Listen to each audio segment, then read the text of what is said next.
高卒ごときがこの店来て大丈夫なの？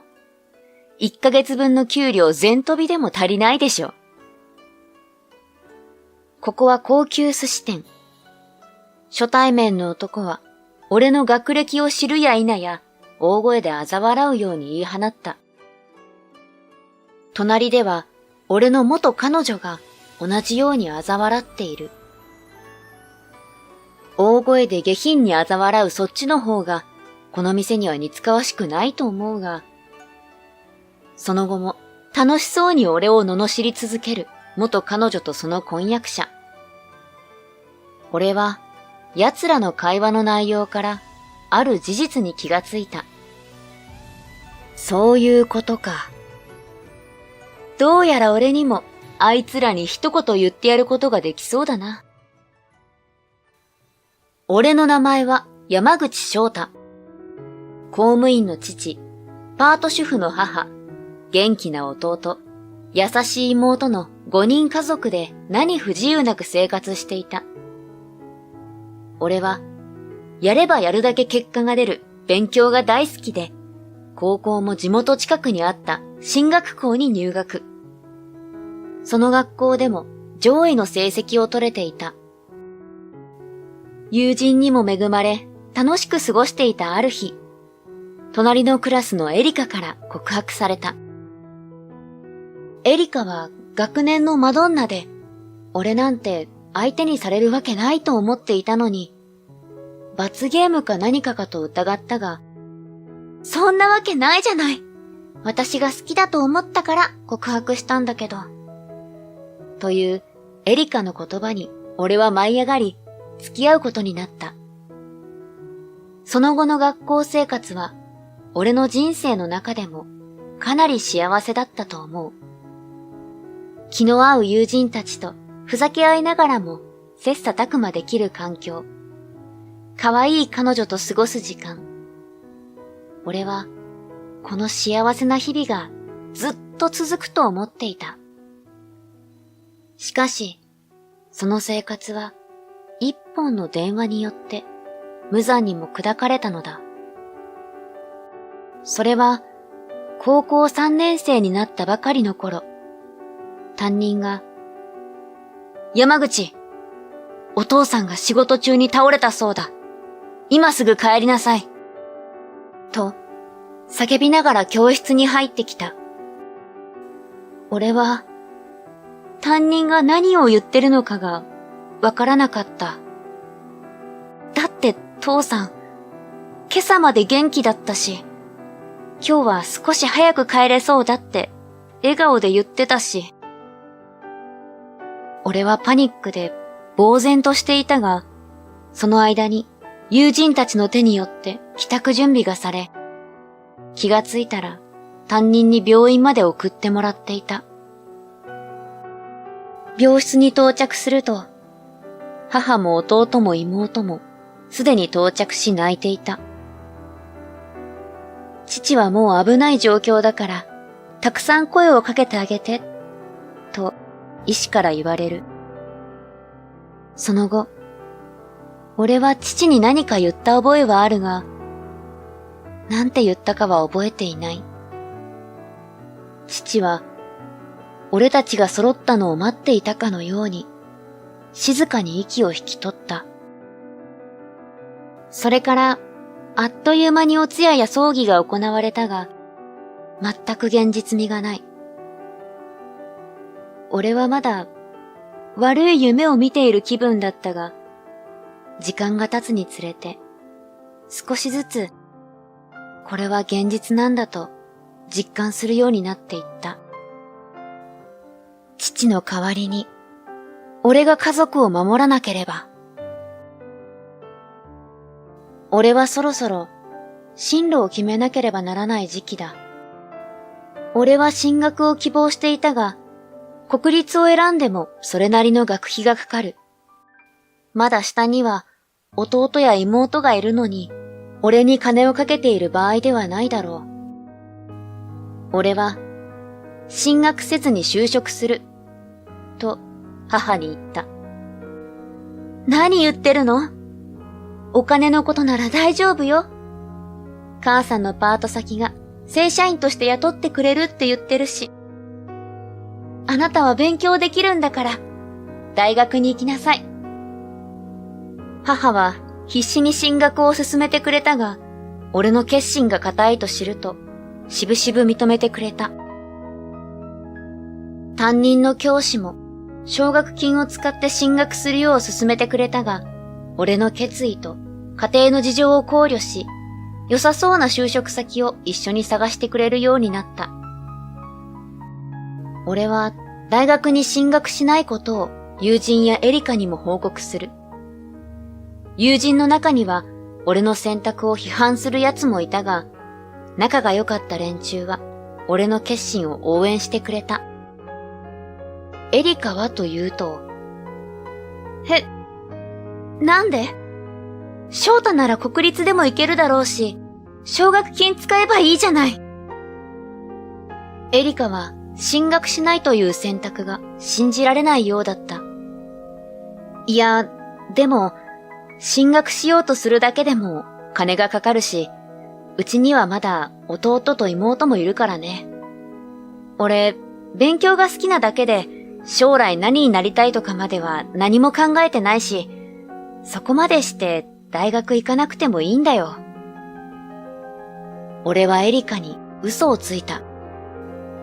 本当は将来なりたい職業があり、専門的な勉強ができる大学に行きたかったが、弟や妹のことを考えると、諦めざるを得ないのだ。俺の言葉に納得がいっていない様子のエリカは、明らかに不機嫌になり、何よそれ、がっかりだわ。将来性あるから付き合ってあげてたのに、向上心のない高卒なんて無理。別れましょ。と、冷たく言い放ち、立ち去った。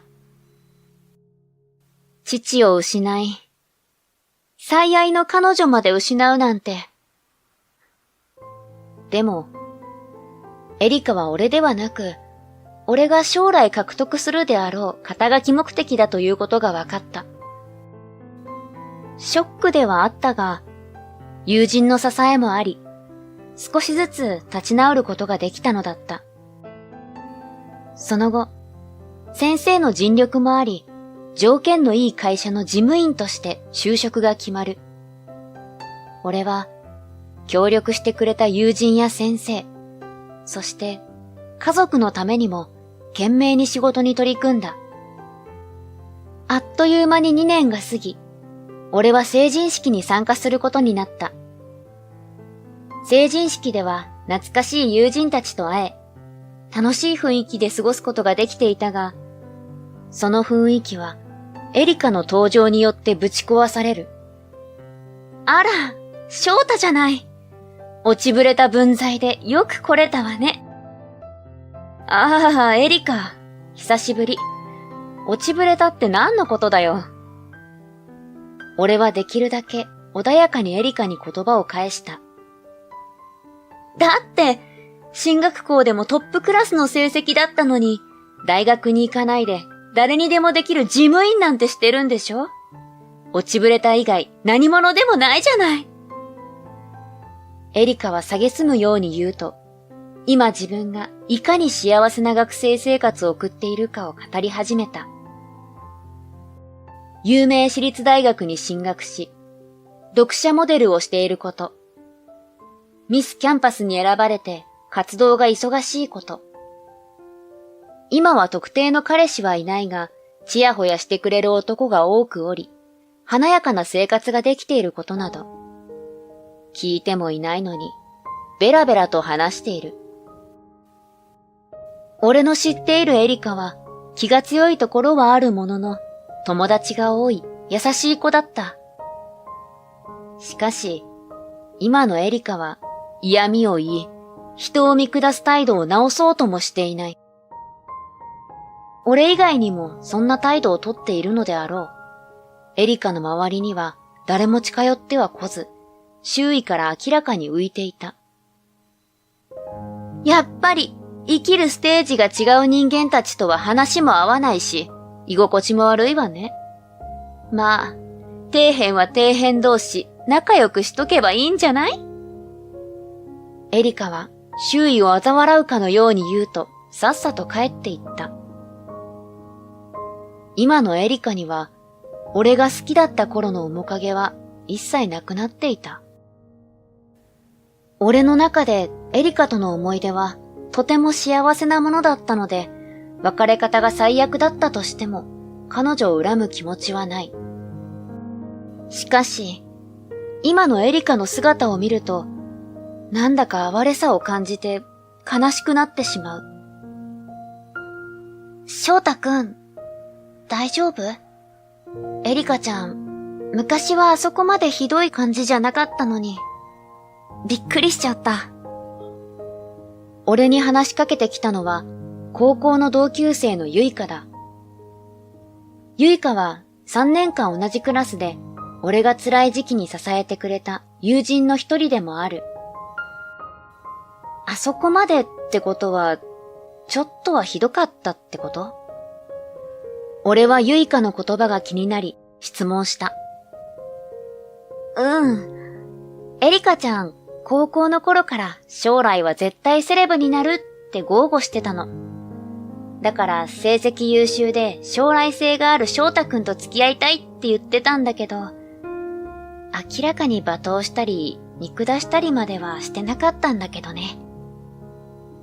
ユイカは苦笑いしながら答える。なるほどね。エリカは今はセレブに近い華やかな生活ができて有頂天なんだろうな。自分の態度がいかに傲慢で下品か気がついていないのだ。願わくば二度と会いたくない。俺はそう思いながらも引き続き友人たちと楽しい時間を過ごした。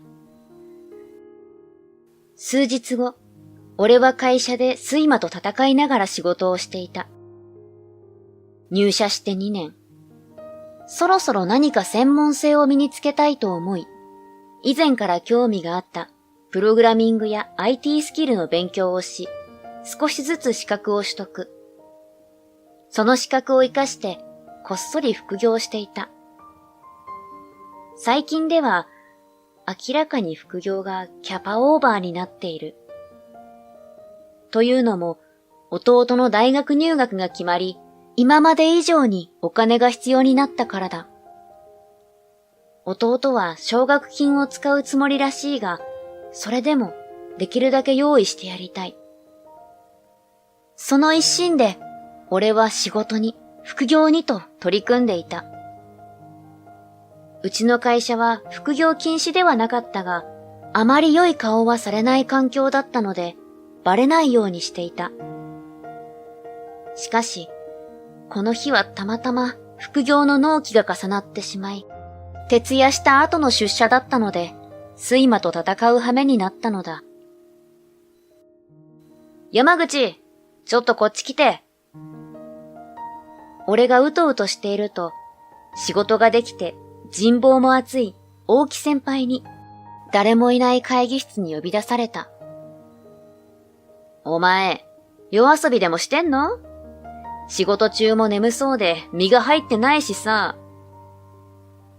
俺は大木先輩の厳しい口調に萎縮してしまう。違います。俺、夜遊びなんてしません。実は、副業してるんですけど。俺が意を決して言い訳し始めると、大木先輩は大笑いし始めた。ちょっと、マジに捉えんなって、冗談だよ。本当に夜遊びしてるなんて思ってないし。母子家庭で下に兄弟がいるって聞いてたから、大方バイトでもしてんのかなって思って。周囲もそろそろ気がつきそうなくらい、うつらうつらしてたから、助けてやったんだよ。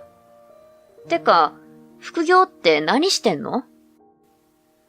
大木先輩の砕けた態度にほっとした俺は、プログラミングや IT の勉強をしていて、それを活かして副業をしていることを正直に伝えた。え、それマジ？山口って事務関係の仕事もできて、そっちのスキルもあるんだ。ちょうどよかった。俺、山口みたいにできるやつ探してたんだよ。大木先輩は嬉しそうに言うと、俺の肩をガシッと掴んだ。実は俺、起業しようと思ってるんだよ。すると言っても、準備があるから、動くのは2年後くらいにするつもりだけど、山口も一緒にしようぜ。俺は突然のことに驚いた。起業への熱い思いを語る大木先輩の言葉を聞いて、俺も一緒に起業したい気持ちになる。しかし、俺には支えるべき家族がいる。俺はしばらく返事ができなかった。あれから5年の月日が流れ、俺は高級寿司屋で人が来るのを待っていた。するとそこにエリカが少し年上そうな男性と仲良さげに入店してきたのだ。俺はバレないよう顔を背けたが、エリカはすぐに俺に気がつき近づいてくる。ちょっと、翔太じゃない。こんなところで何してるの？あなた、お店間違ったんじゃない？エリカは俺を蔑むように言うと、隣にいる男に話し始めた。ああ、この人は同級生の翔太くん。前に話したでしょ？進学校なのに進学せず、底辺人生を選んだ元彼。ああ、あの変わり者ね。てか、高卒ごときがこの店来て大丈夫なの？1ヶ月分の給料全飛びでも足りないでしょう。男は下品に笑いながら、エリカと同じように俺を蔑んだ。翔太にも紹介してあげる。この人は奥田浩二さん。高卒の底辺とは違って、名門大学卒業で、しかも留学経験まであるエリート社会人なの。つい最近まで超大手企業で働いてたんだから。エリカは聞いてもいないのに、奥田がいかにハイスペックでいい男かを語っているが、俺はこの男の名前に聞き覚えがあり、どこで聞いたのかを思い出そうとしていたので、エリカの話を全く聞いてはいなかった。彼ね、ヘッドハンティングされて、あの S 社に次期課長として入社することが決まってるの。翔太も彼を見習って頑張らないとお先真っ暗だよ。エリカ、それは無理だって。高卒の底辺が名門大卒のエリートを見習ってもどうしようもないよ。そう言うと、二人で肩を震わせてクスクスと笑い出した。周囲の客も、二人の下品さに呆れて、うんざりといった表情をしている。S 社とはまだできて日の浅い会社だが、専門性が高く、飛ぶ鳥を落とす勢いで成長している話題の会社だ。俺は、エリカの婚約者の名前をどこで聞いたか思い出した。そして、腹を抱えて笑ってしまった。何よ、いきなり笑い出すなんて、気でもおかしくなったの？俺の態度に怒り出すエリカ。底辺に笑われる覚えなんてないんだけど。奥田も明らかに不機嫌な顔になっている。まあ、格下認定されてるやつから笑われたら腹も立つよな。俺はなぜ笑ったのか教えてやることにした。ごめんね。奥田浩二って聞いたことある名前だなと思ったら、俺の部下になる予定の人だったからさ。なんかおかしくなっちゃって。はぁ？何言ってるの？話聞いてた？浩二さんは S 社に行くって言ってるじゃない。なんであんたみたいな底辺の部下になるってことになるのよ。エリカは馬鹿にされたと思ったのだろう。顔を真っ赤にしている。ちゃんと聞いてたよ。俺、S 社の人間なの。はぁ？今度はバレバレの嘘って。あんたはどこにでもあるような小さい会社の事務員でしょ？さっきから何なのよ、その態度。え？今度は嘘つき呼ばわりするエリカに、俺は名刺を見せた。その名刺には、俺の名前と、取締役情報システム部部長という肩書きが書いてある。石田って。名刺を見た奥田も固まっている。さすがに上司になる人間の名字くらいは聞いていたのだろう。奥田の表情はみるみる青ざめていった。ちなみに嘘をついているのは奥田さんの方ね。彼に留学経験なんてないはずだよ。大学にはストレートで入ったものの2年留年したって聞いたけど、元いた会社も大手企業の子会社だよね。あと、ヘッドハンティングの話も次期課長って話も俺初耳なんだけど。君、普通に面接受けてうちに来ることになったよね。真っ赤な顔のままポカーンとしているエリカと、さらに顔を青くする奥田。対照的で面白い。ちょっと待って。翔太くん、取締役部長なの？まだ20代なのに？エリカが急に我に返り聞いてきた。奥田の嘘より俺の肩書きに興味があるのかよ。うん。俺、この会社の立ち上げメンバーだから。俺は笑顔で答えた。そう。この S 社は、大木先輩が立ち上げた会社で、俺はそのメンバーに加わっていたのだ。大木先輩はなかなか返事を出せないでいた俺を毎日熱心に口説いてくれた。日に日に起業に参加したい思いが強くなっていった俺は、思い切って家族に起業したいことを相談した。いいじゃない。翔太は十分家族のために頑張ってくれたわ。もう大丈夫よ。あなたの好きなようにしなさい。応援してるからね。母は優しく背中を押してくれる。兄ちゃん、俺特待生取れたよ。学費かからないし、俺もこれからはバイトするから大丈夫だよ。お兄ちゃん、私、看護学校に進学するつもりなの。お金がかからない方法もあるみたいだし、心配しないで。お兄ちゃんは好きなことしてね。弟や妹も俺を応援してくれる。俺は家族の声援を受けて、先輩と共に起業することを決心し、現在に至るというわけだ。俺は取締役として経営に参加しながら、社内システムを統括する部署で社員と共に奮闘している。あ、奥田さん、君の内定取り消しで。初対面の人間見下して罵ってくるし、嘘つくし、うちの会社には君みたいな人いらないよ。いや、部長、それだけは。俺がすがりついてきた奥田を睨みつけ、お前だって底辺の下で働きたくないだろう？わかったならさっさと消えろ。と、低い声で言うと、奥田は慌てて店を出て行った。婚約者さん、行っちゃったよ。早く追いかけろよ。俺はその場に立ち尽くしているエリカに声をかけた。